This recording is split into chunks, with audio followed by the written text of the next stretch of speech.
इस बीच लोकसभा और राज्यसभा की कार्रवाई शुरू हो गई है। तस्वीरें फिलहाल आपकी स्क्रीन पर सीधे लाइव लोकसभा और राज्यसभा से। निधन के बारे में सूचित करना चाहता हूं। श्री मनोहर जोशी जी महाराष्ट्र के बम्बई उत्तर मध्य संसदीय निर्वाचन क्षेत्र से 13वीं लोकसभा के सदस्य थे।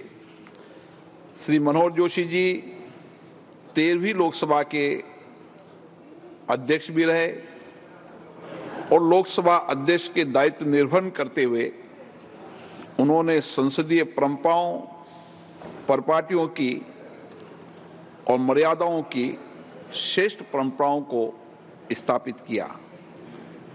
श्री जोशी जी भारी उद्योग और लोक उद्यम मंत्रालय के कैबिनेट मंत्री के रूप में भी कार्य किया। श्री जोशी जी 1995 से 1999 तक महाराष्ट्र के मुख्यमंत्री रहे। वे 2 कार्यकाल के लिए महाराष्ट्र विधानसभा और 3 कार्यकाल के लिए महाराष्ट्र विधान परिषद के सदस्य भी रहे। कुशल संसदविद श्री जोशी जी ने पोलैंड, क्रोएशिया, जिनेवा, चीन में भारतीय संसदीय शिष्टमंडलों का नेतृत्व किया। श्री मनोहर जोशी जी का निधन 86 वर्ष की आयु में 23 फरवरी 2024 को बम्बई में हुआ। श्री ब्रह्मानंद मंडल बिहार के मुंगेर संसदीय निर्वाचन क्षेत्र से 10वीं, 11वीं और 13वीं लोकसभा के सदस्य थे। श्री मंडल विभिन्न संसदीय समितियों के सदस्य रहे। श्री ब्रह्मानंद मंडल का निधन 77 वर्ष की आयु में 30 जनवरी 2024 को बिहार के मुंगेर में हुआ। श्री जयपद सिंह जी उत्तर प्रदेश के सुल्तानपुर संसदीय निर्वाचन क्षेत्र से 13वीं लोकसभा के सदस्य थे। वो रेल संबंधी समिति के सदस्य थे। श्री जयवंत सिंह जी का निधन 71 वर्ष की आयु में 2 फरवरी 2024 को लखनऊ में हुआ। श्री डी वेणुगोपाल तमिलनाडु के तिरुवन्नामलाई संसदीय निर्वाचन क्षेत्र से 11वीं, 12वीं, 13वीं, 14वीं और 15वीं लोकसभा के सदस्य थे। श्री वेणुगोपाल विभिन्न संसदीय समितियों के सदस्य रहे। इससे पूर्व 2 कार्यकालों के लिए तमिलनाडु विधानसभा के सदस्य रहे। श्री डी वेणुगोपाल का निधन 92 वर्ष की आयु में 15 फरवरी 2024 को तिरुवन्नामलाई में हुआ। डॉक्टर शफीकुर रहमान बर्फ उत्तर प्रदेश के संभल संसदीय निर्वाचन क्षेत्र से 11वीं, 12वीं, 14वीं, 15वीं और 17वीं लोकसभा के सदस्य थे। डॉक्टर बर्क विभिन्न संसदीय समितियों के सदस्य रहे। इससे पूर्व वे 4 कार्यकालों के लिए उत्तर प्रदेश विधानसभा के सदस्य रहे। उन्होंने उत्तर प्रदेश सरकार में कैबिनेट मंत्री के रूप में भी कार्य किया। डॉक्टर शफीकुर रहमान बर्फ का निधन 93 वर्ष की आयु में 27 फरवरी 2024 को संबल उत्तर प्रदेश में हुआ। श्री CPM गिरियप्पा कर्नाटक के चित्रदुर्ग संसदीय क्षेत्र से 9वीं, 10वीं और 12वीं लोकसभा के सदस्य थे। श्री गिरियप्पा विभिन्न संसदीय समितियों के सदस्य। इसके पूर्व कर्नाटक विधानसभा के सदस्य थे। श्री CPM गिरियप्पा जी का निधन 83 वर्ष की आयु में 23 मार्च 2024 को बेंगलोर में हुआ। श्री A गणेश मूर्ति तमिलनाडु के इरोड संसदीय क्षेत्र से 12वीं, 15वीं और 7वीं लोकसभा के सदस्य थे। श्री गणेश मूर्ति विभिन्न संसदीय समितियों के सदस्य रहे। उन्होंने तमिलनाडु विधानसभा के सदस्य के रूप में भी कार्य किया। श्री ए गणेश मूर्ति जी का निधन 28 मार्च 2024 को 76 वर्ष की आयु में कोयम्बटूर, तमिलनाडु में हुआ। श्री कुंवर सर्वेश कुमार उत्तर प्रदेश के मुरादाबाद संसदीय निर्वाचन क्षेत्र से 16वीं लोकसभा के सदस्य थे। श्री सर्वेश कुमार ऊर्जा संबंधी स्थायी समिति के सदस्य थे। इसके पूर्व उन्होंने उत्तर प्रदेश विधानसभा के सदस्य के रूप में 5 कार्यकालों के लिए कार्य किया। श्री कुंवर सर्वेश कुमार जी का निधन 20 अप्रैल 2024 को 72 वर्ष की आयु में नई दिल्ली में हुआ। श्री राजवीर दिलेर उत्तर प्रदेश के हाथरस संसदीय क्षेत्र से 17वीं लोकसभा के सदस्य थे। श्री दिलेर ग्रामीण विकास और पंचायत राज संबंधी स्थायी समिति के सदस्य थे। उन्होंने उत्तर प्रदेश विधानसभा के सदस्य के रूप में भी कार्य किया। श्री राजवीर दिलेर का निधन 24 अप्रैल 2024 को 65 वर्ष की आयु में अलीगढ़, उत्तर प्रदेश में हुआ। श्री वी श्रीनिवास प्रसाद कर्नाटक के चामराजनगर संसदीय निर्वाचन क्षेत्र से 7वीं, 8वीं, 9वीं, 10वीं, 13वीं और 17वीं लोकसभा के सदस्य थे। उन्होंने उपभोक्ता मामले, खाद्य सार्वजनिक वितरण मंत्रालय में राज्य मंत्री के रूप में कार्य किया। श्री प्रसाद विभिन्न संसदीय समितियों के सदस्य रहे।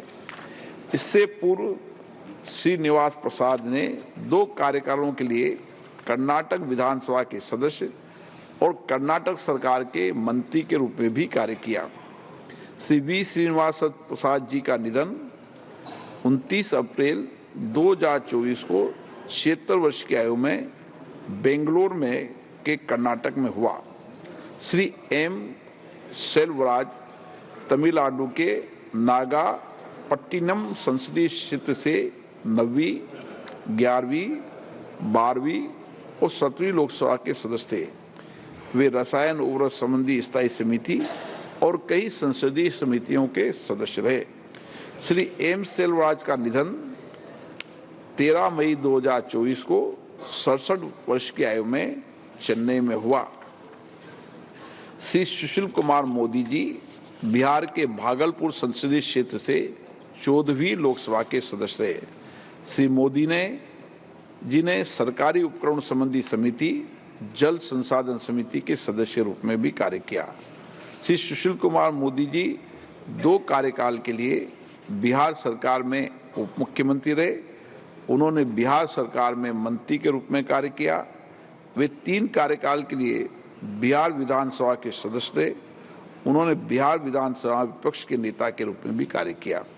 श्री सुशील कुमार मोदी जी का निधन 13 मई 2024 को 72 वर्ष की आयु में नई दिल्ली में हुआ। श्री प्रताप राव बी भोसले जी महाराष्ट्र के सतारा संसदीय क्षेत्र से 8वीं, 9वीं, 10वीं लोकसभा के सदस्य थे। श्री भोसले जी सभा पटल पर रखे गए पत्र संबंधी समिति के सदस्य और कई संसदीय समिति के सदस्य रहे। वो महाराष्ट्र विधानसभा के सदस्य भी रहे। उन्होंने महाराष्ट्र सरकार में मंत्री के रूप में भी कार्य किया। श्री प्रताप राव भोसले जी का निधन 19 मई 2024 को 89 वर्ष की आयु में सतारा में हुआ। हम अपने पूर्व साथियों के निधन पर गहरा शोक व्यक्त करते हैं। सभा उनके शोक संतप्त परिवारों के प्रति अपनी संवेदना व्यक्त करती है। ये सभा दिवंगत आत्माओं के सम्मान में कुछ देर मौन रहेगी।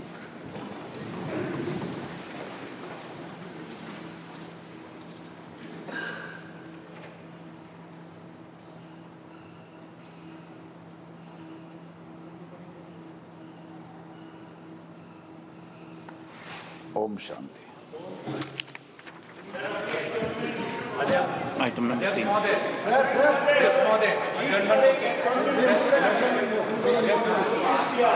माननीय सदस्यगण,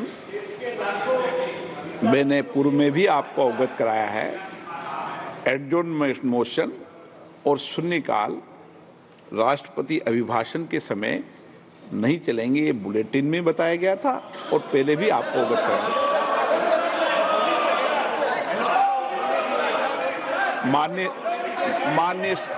मान्य सदस्यगण, राष्ट्रपति अभिभाषण में आप सभी मुद्दों पर, सभी विषयों पर चर्चा कर सकते हैं और मैं सरकार से भी अपेक्षा करूंगा वह आपके उठाए गए हर मुद्दे पर जवाब देगी। आप सब विषय उठा सकते हैं राष्ट्रपति अभिभाषण में, सब विषय पर। संक्षिप्त मत उठाओ, आप डिटेल में चर्चा करो। आपके पास पर्याप्त समय नहीं, एक व्यवस्था दे दी है नहीं, सभा पटल पर रखे जाने वाले पद को। राष्ट्रपति अभिभाषण पर माननीय प्रतिपक्ष के नेता, मेरा विषय है कि आप दोनों, आप जितना आपकी पार्टी का समय आप पूरा भी ले सकते हैं, मुझे कोई आपत्ति नहीं, आप डिटेल में बोलना, लेकिन एडजॉर्नमेंट मोशन पर और अन्य विषयों पर पहले ही व्यवस्था दे चुके हैं। इसलिए मैं सदन से आग्रह करूंगा कि आप विपक्ष के नेता हैं, आप संसदीय मर्यादाओं का पालन करेगा, ऐसी मेरी अपेक्षा आपसे।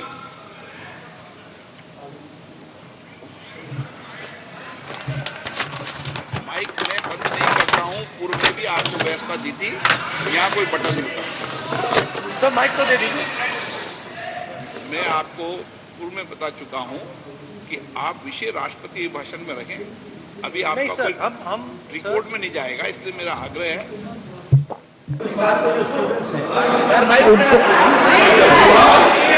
हिंदुस्तान के जो स्टूडेंट्स हैं उनको हम जॉइंट मैसेज देना चाहते थे। हाँ दें, आप सुनिए, जॉइंट मैसेज देना चाहते थे ऑपोजिशन और सरकार के साइड से कि इस मुद्दे को हम जरूरी मानते हैं और इसीलिए हमने सोचा था कि आज स्टूडेंट्स की रिस्पेक्ट करने के लिए हम नीट पर डिस्कशन करें।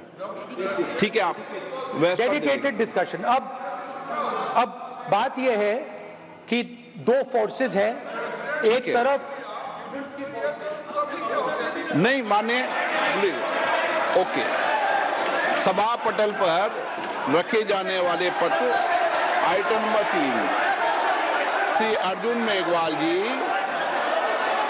धन्यवाद अध्यक्ष जी।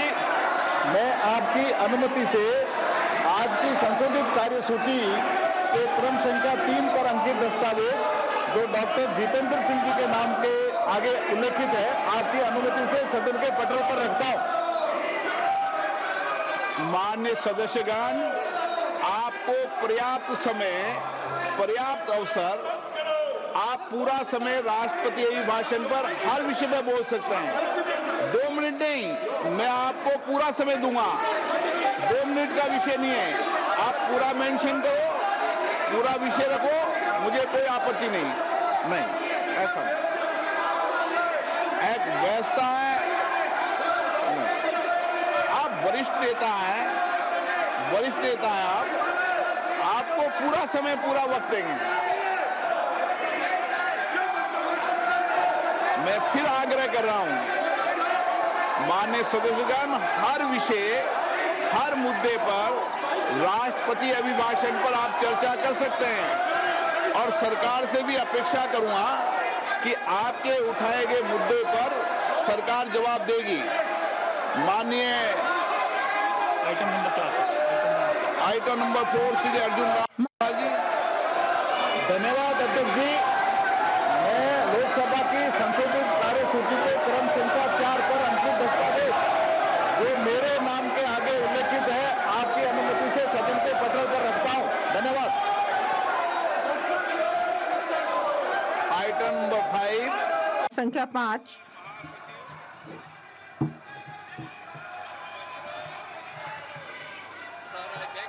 महोदय, लोकसभा के प्रक्रिया तथा कार्य संचालन नियम के अंतर्गत अध्यक्ष द्वारा जारी नए निर्देश 116 क की एक प्रति हिंदी तथा अंग्रेजी संस्करण में सभा के पटल पर रखता हूं।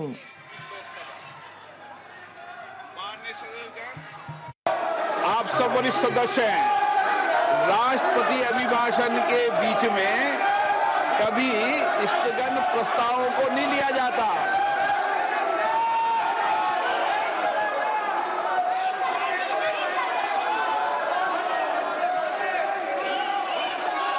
सदन की कार्रवाई आज 12 बजे तक के लिए स्थगित की जाती है।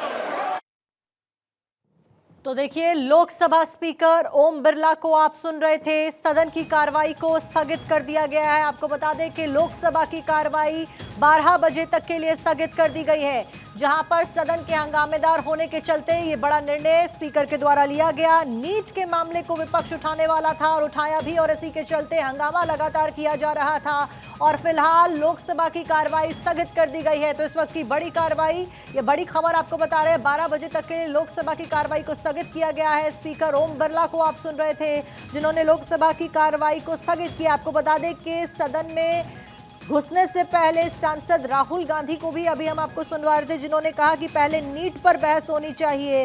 राहुल गांधी ने डिमांड उठाई और फिर संसद की कार्रवाई शुरू होनी चाहिए, और इसी मांग को उठाते हुए सदन के अंदर भी राहुल गांधी को देखा गया, जिसके बाद में राहुल गांधी की बात जब नहीं मानी गई तो पूरा विपक्ष एकजुट होकर लगातार हंगामा कर रहा था, जिसके चलते फिलहाल 12 बजे तक के लिए लोकसभा की कार्रवाई स्थगित कर दी गई है।